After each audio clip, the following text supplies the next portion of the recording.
All right, we're recording. Okay, let's do it. Got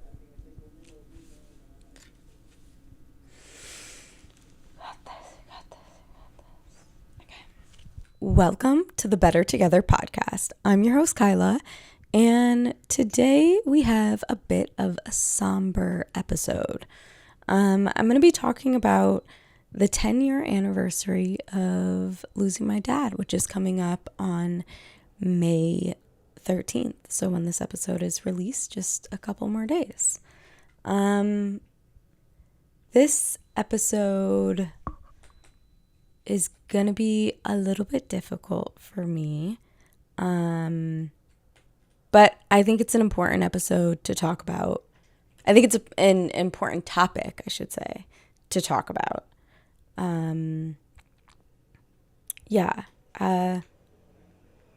I don't know. I want to be very candid on this episode, and I want to just try my best to be in the moment about how I'm feeling. And as I wrote out this podcast outline, it just kind of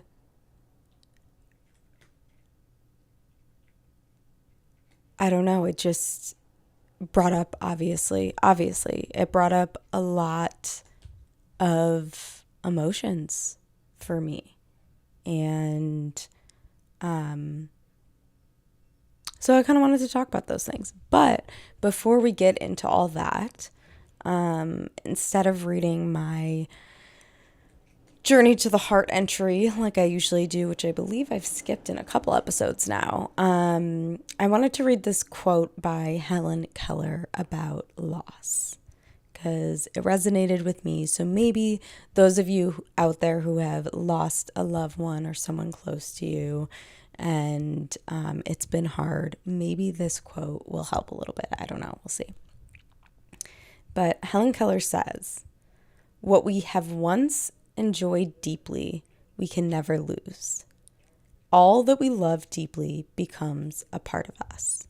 And I liked that because I like to believe that when we die, our energy is dispersed back into the earth, if that makes any sense to anybody. But that's what I believe. And I believe that our memories and experiences with that loved one that passed away keeps us going, and it keeps their spirit alive. So that's kind of what that quote reminded me of. But I kind of wanted to start this episode just kind of by talking about who my dad was and what he meant to me, and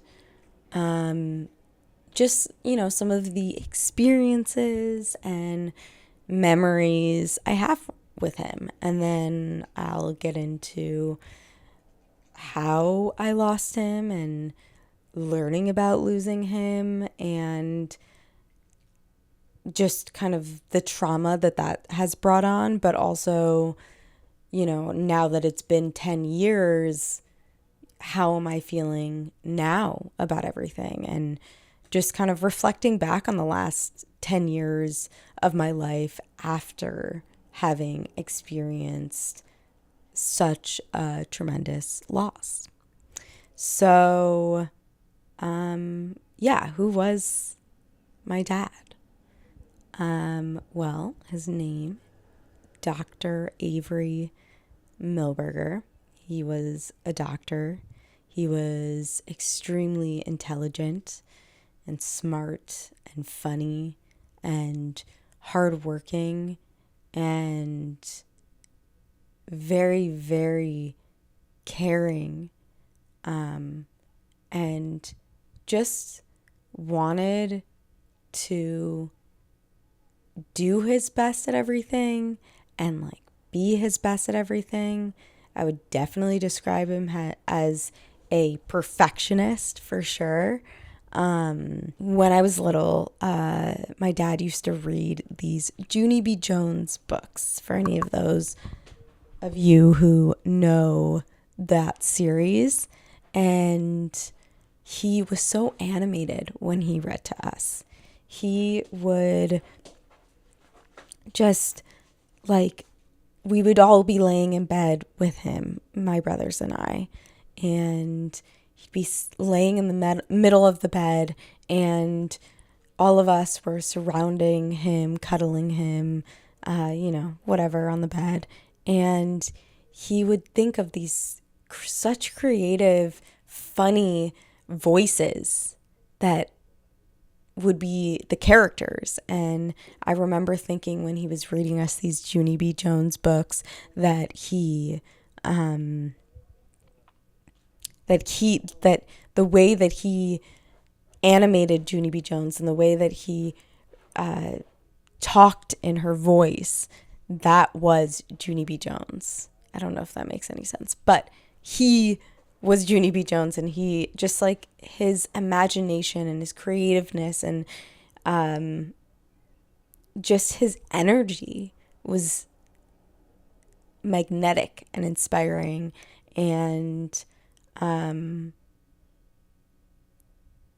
he was just I feel like he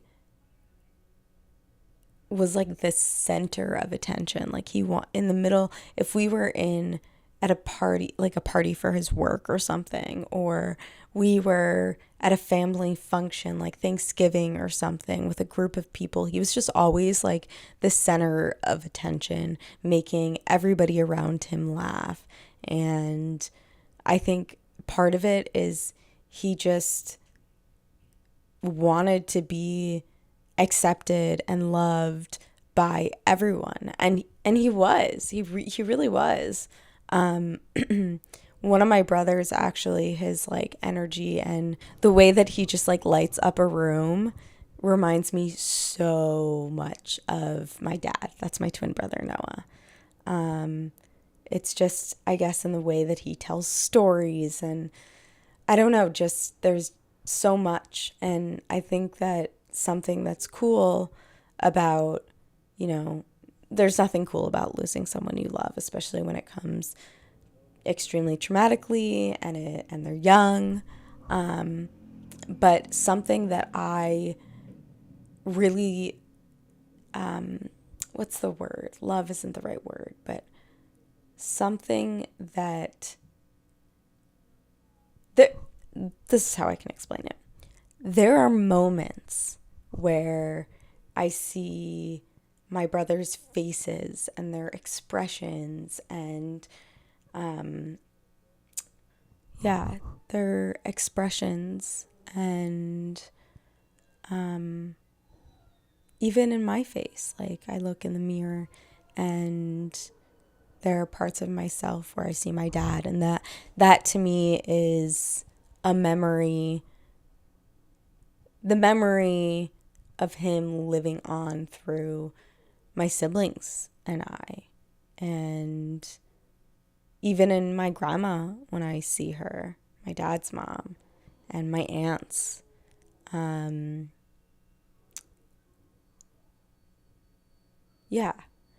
gonna try to not get super emotional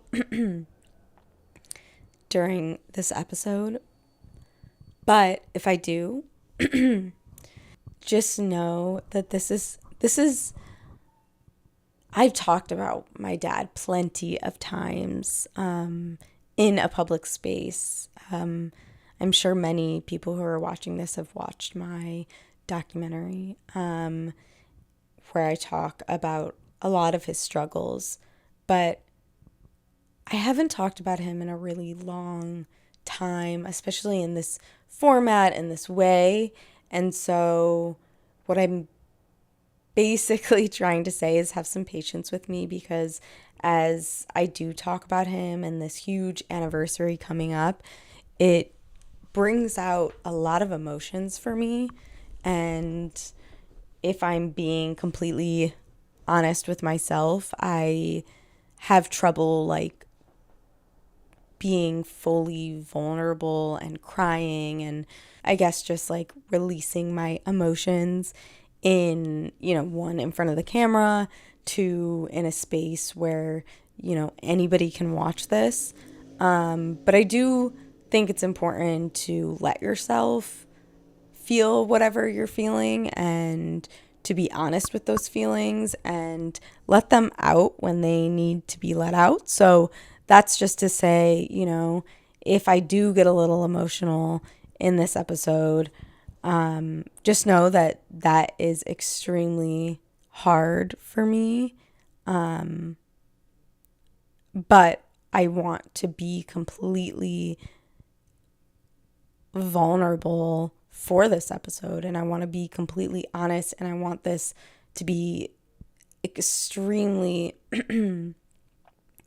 candid, to be like a stream of consciousness on, I guess memorializing my dad in a way and just reflecting on these last 10 years without him, but also reflecting on this beautiful life that he had with a beautiful family.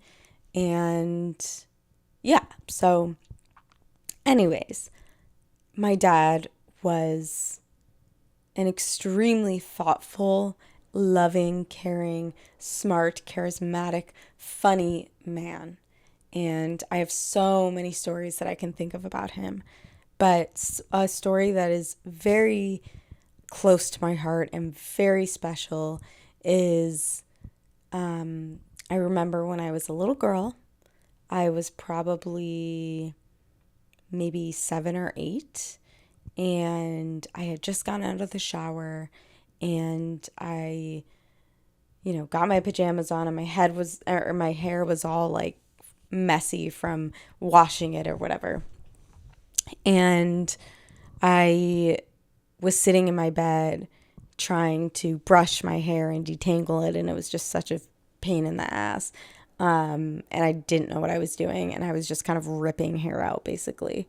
And my dad came into my room, and he sat on my bed next to me, and he took the brush from my hands, and he explained how to brush my hair properly.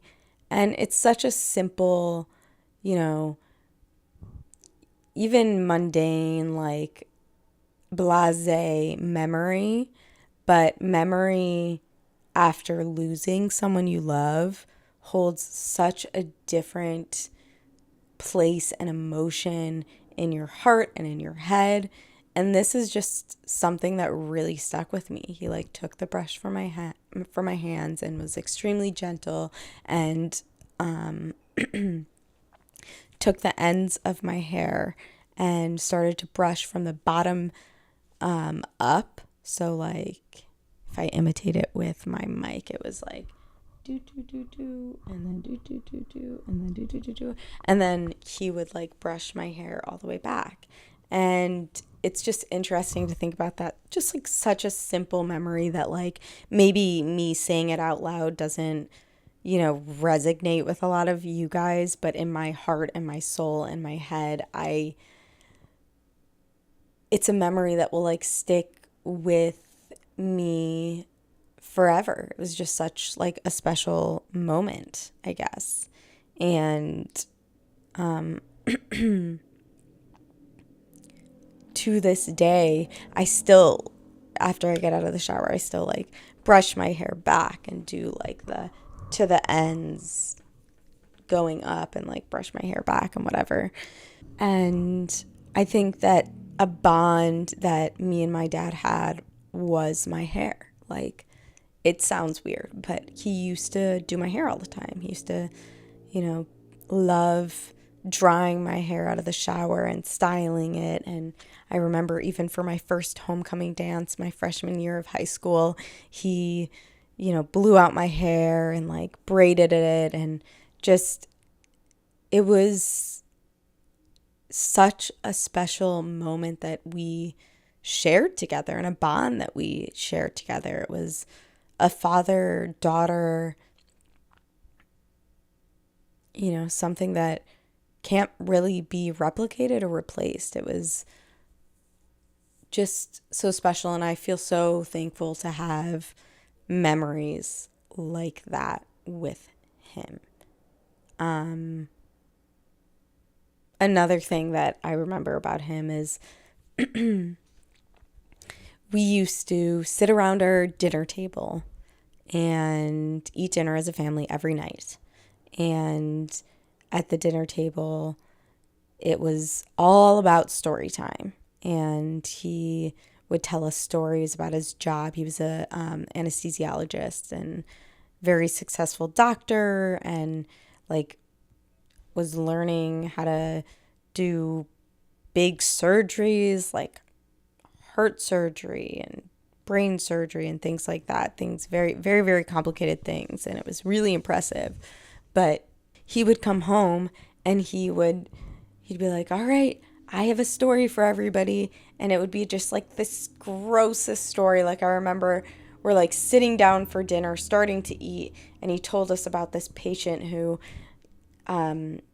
had some sort of pooping issue. I don't know exactly what it was, but ended up like just pooping out of his mouth, like vomiting poop out of his mouth.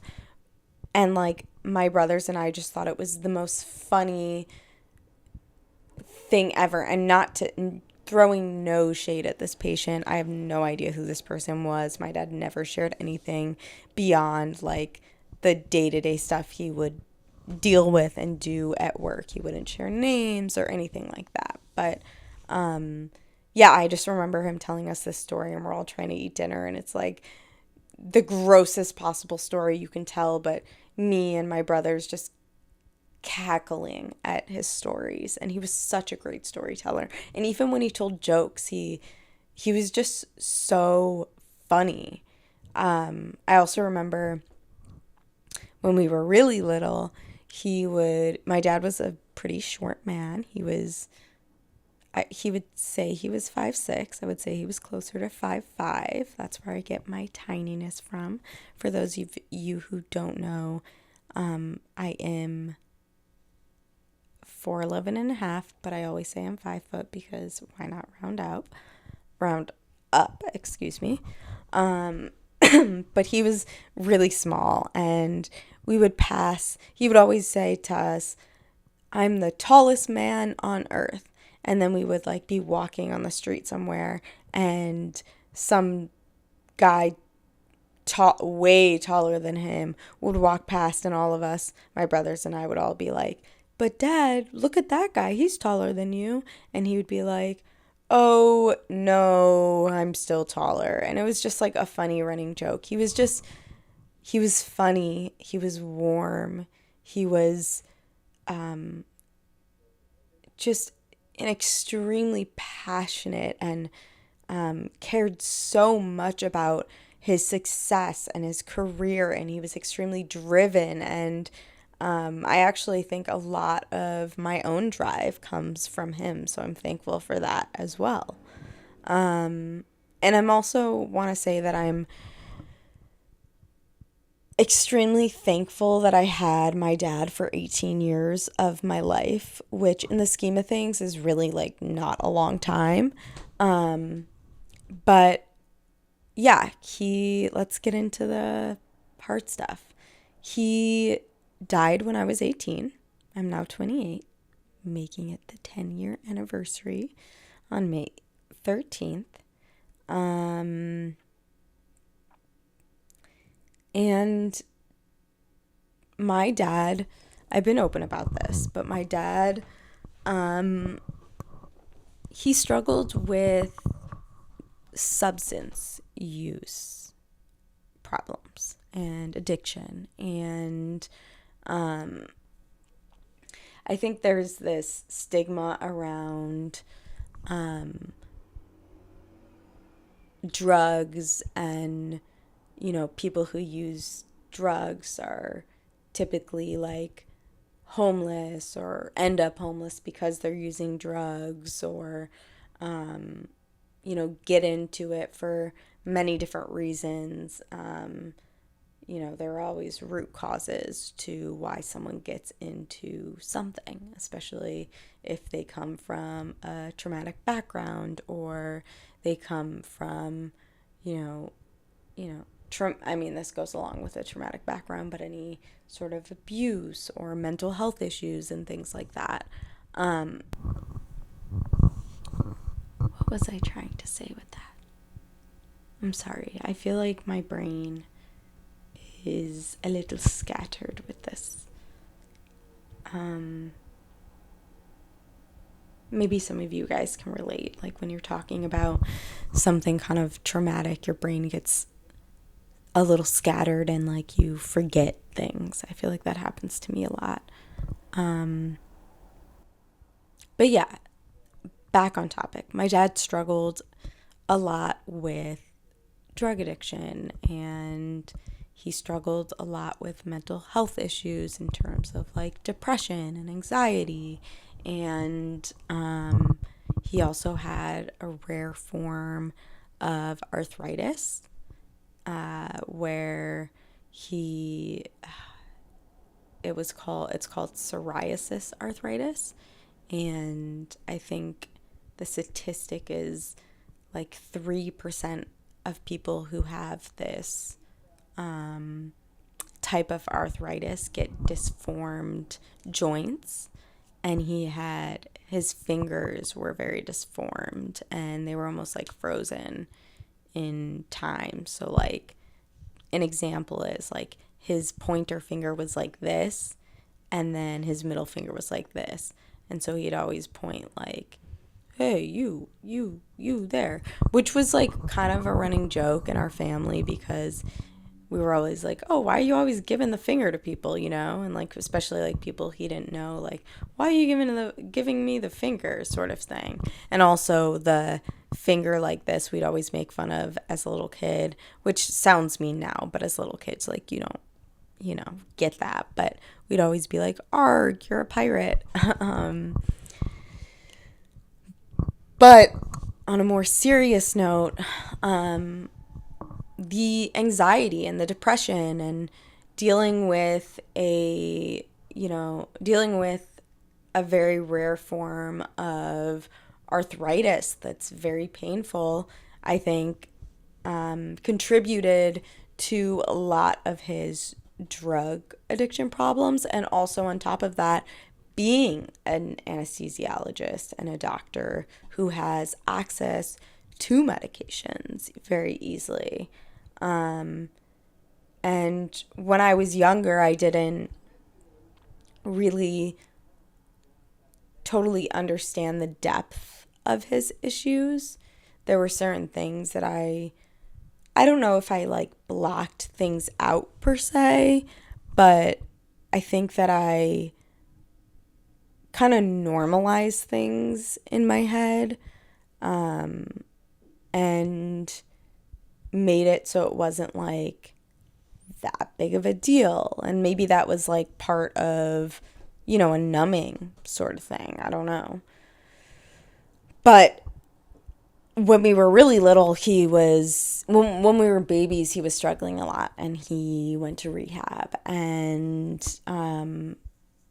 after that rehab, in my perspective as a kid, he was just the best dad. He was the most fun to be around, and he, like I said, was extremely funny and like knew how to play with us, and it was just fun. But as we got older, I think his struggles got worse. I also think that navigating a house full of 4 hormonal, angsty teenagers was difficult. And that transition, I feel like, I'm not a parent, so I can't speak too much to that, but I feel like that transition to being like a kid to tween to teenager is a pretty quick transition, and things change a lot, and I'm sure we were not easy to deal with, and I'm sure that affected him in many ways on how to act with us and stuff like that.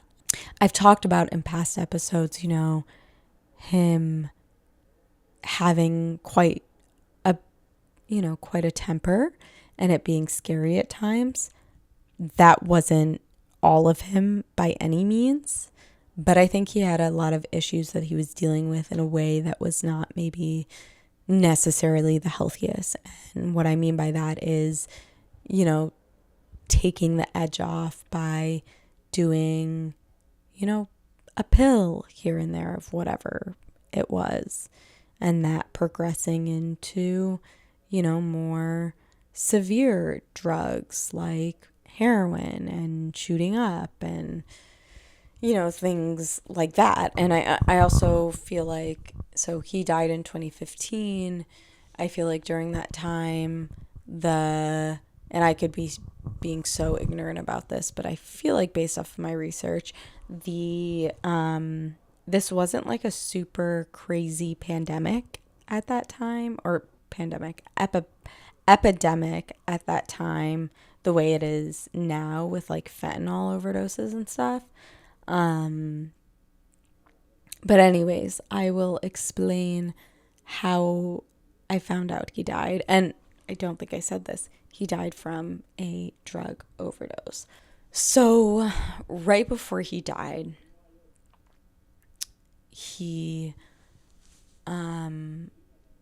this was like weeks before he died, he ended up in the hospital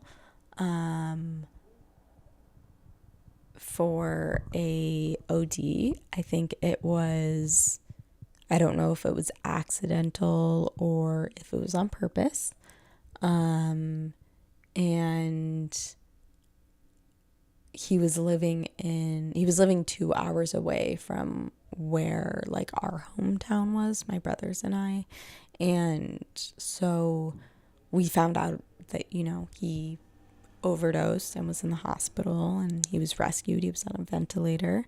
It was very, very scary. And my siblings and I all went, and obviously to go visit him and make sure he was okay. And I remember being in the hospital and seeing him on this ventilator and like grabbing his hand and just holding it and saying, you know, I love you so much. And I don't remember what else I said. I just remember saying like, I love you so much, and I'm so sorry that this happened to you. And after that, he, you know, eventually got out of the hospital, was off the ventilator, whatever. And I texted him and I said, "Hey, Dad." I was in my freshman year of college at the time. And I was in a dorm, and life was exciting, like very, very exciting. And I remember like, you know, telling him about, you know, my college life, whatever. And he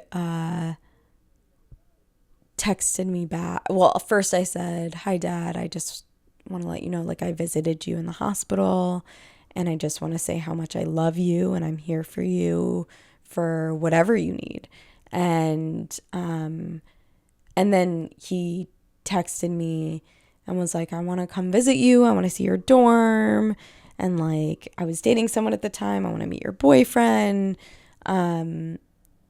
All this stuff. And school is very busy, and that shouldn't be an excuse, but school is very busy. And at the time I was very busy wrapping up my finals, because this was the end of my second semester of college and freshman year of college. And I was like dealing with my finals and all my projects and blah, blah, blah, blah, blah.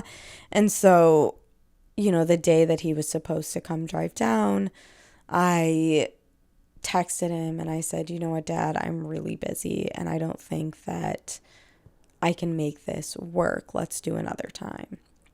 He was clearly sad about it, but very understanding. And that, not spending that quality time with him, is one of my biggest regrets, because it would have been the last time that I got to spend some serious quality time with him. And those are times you can never get back. And we'll get into that more later in the episode about, you know, navigating how to not get in positions like that. Obviously, you can't always control, you know, that, but not taking things for granted as much, if that makes sense.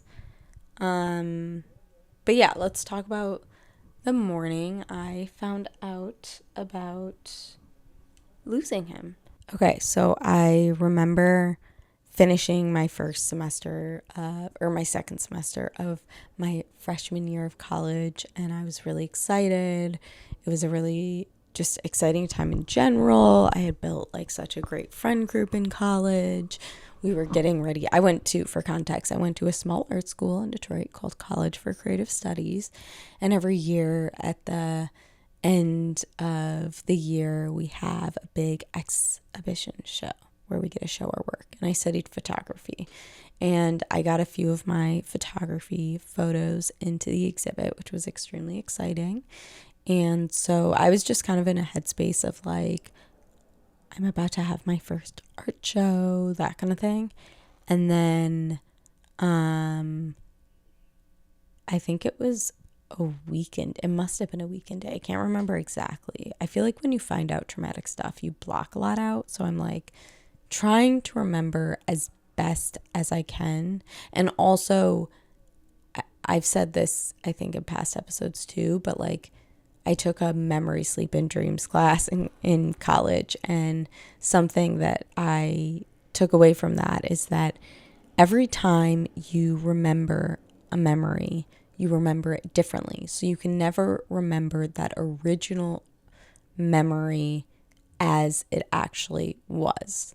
And on top of, I think I blocked a lot of this time out. But basically, it was probably a weekend day because I was at my boyfriend's at my boyfriend at the time's place. And I remember waking up and we had like leftover pizza.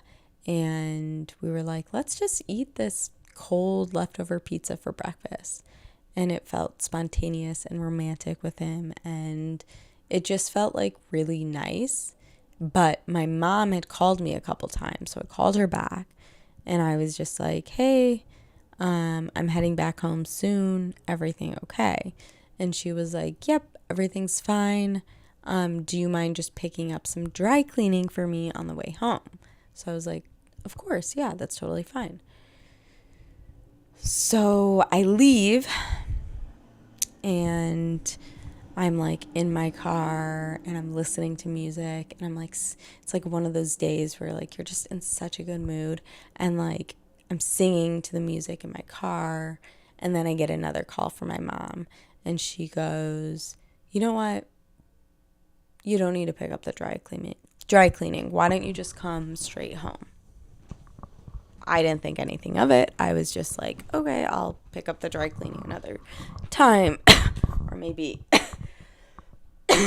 someone else picked it up, whatever. So I came home and I remember like walking into my house and my mom and my grandma were there, and I was kind of surprised to see my grandma there because nobody was like, oh, grandma's here, which would be a typical thing for my mom to say, like, hey, your grandma is here spending some time, whatever. So I walk in the door, the energy is extremely off, and my mom just says, Kyla, I want you to sit on the couch. I have something to tell you.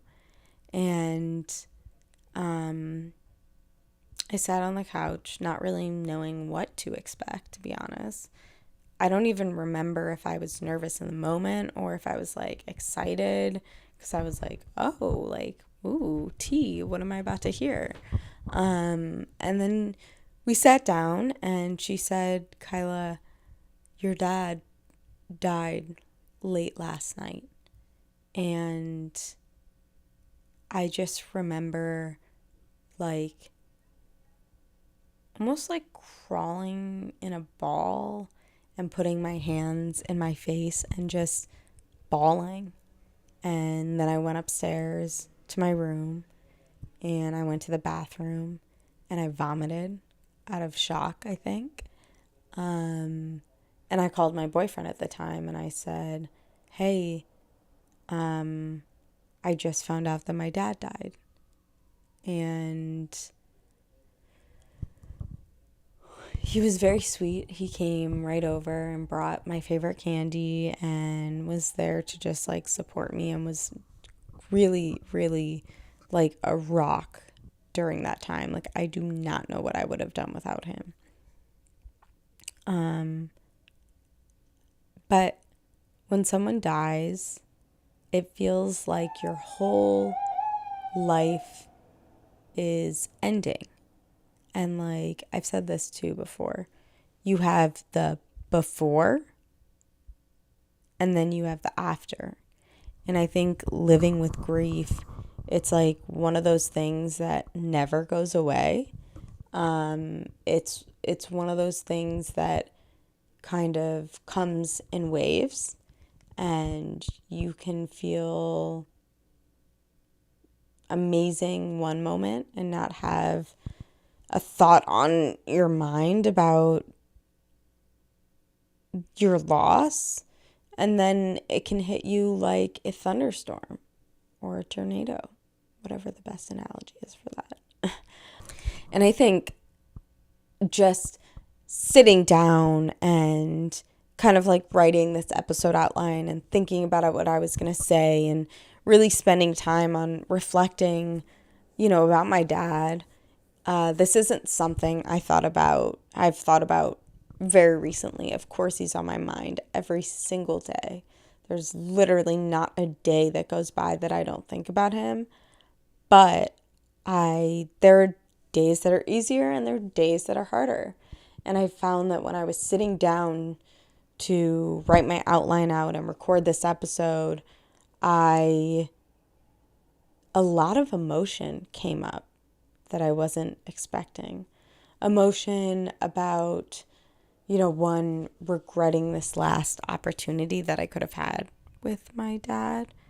And two, all of the things that he's missed in this last 10 years.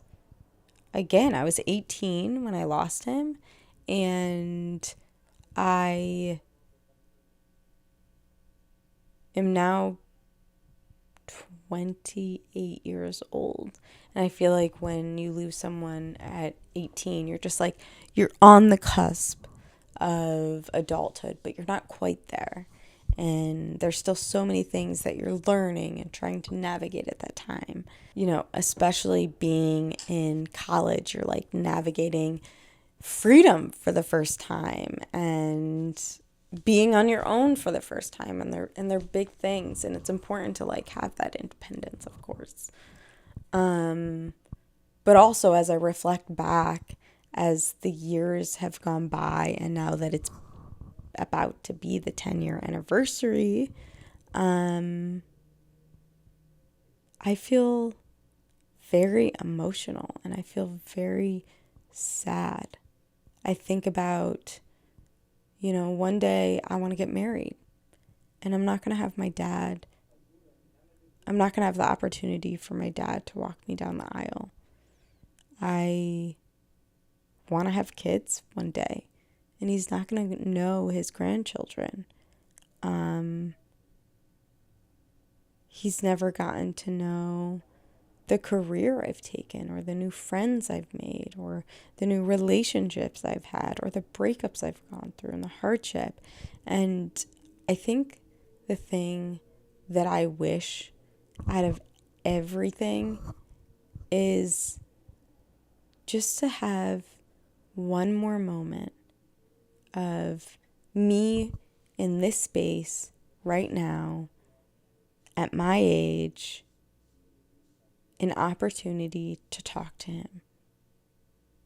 And just, like, I close my eyes because, like, I'm imagining seeing him. But just feel his presence and warmth and get his advice. And, like, I want to know, is he proud of me? Is he proud of the person I've become? What would his advice for me be? I just wanted to dedicate this episode to the 10-year anniversary and memorializing my dad and showing his good sides and his loving sides and just the warmth of his presence. If I could imagine him in my life right now as an adult, I feel like he would be my rock. As you can see, I'm pretty somber, quiet, and a little sad for this episode. So I am going to wrap this episode up. But I would like to know, have any of my listeners been through any major losses? And what does that look like? And, I lost my dad and I lost my brother separate times. Very different grieving processes, very different losses. So I'd be curious of if you've experienced multiple losses, what that entailed, how it affected you. And I also want to just end with, you carry the memory of your loved one forever. And that is what keeps them alive. You can follow me on my personal Instagram, which is Kyla_Milberger. You can follow me on the podcast Instagram, which is the_bettertogether_pod. And you can write in questions, comments, concerns, story times, anything you want advice about, literally anything, at thebettertogetherpod@gmail.com. And I will see you next Sunday. Bye.